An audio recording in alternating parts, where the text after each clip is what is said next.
Michael Jackson గారి ఆయన గురించి చెప్పాలంటే అసలు ఆయన అలాగే ఎడిట్ చేయడం కూడా చాలా పాపం అట్లా. Great star, legend.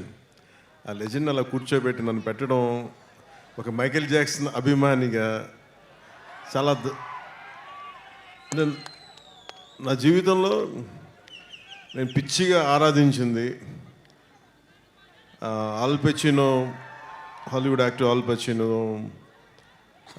తో పాటు క్లింట్ ఈస్ట్వుడ్తో పాటు నాకు బాగా ఇష్టమైంది, ఈ మాత్రం కూడా కొంచెం ఒళ్ళు కదిలింది అంటే దానికి ఇన్స్పిరేషన్ మైకేల్ జాక్సన్.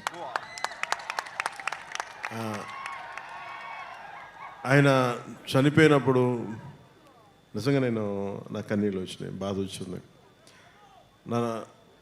అంటే ఇప్పుడు దాకా ఎప్పుడు ఈ సందర్భం రాలేదు, చెప్పడానికి అవకాశం రాలేదు, కానీ చాలా ప్రభావితం చేసిన వ్యక్తి మైకేల్ జాక్సన్.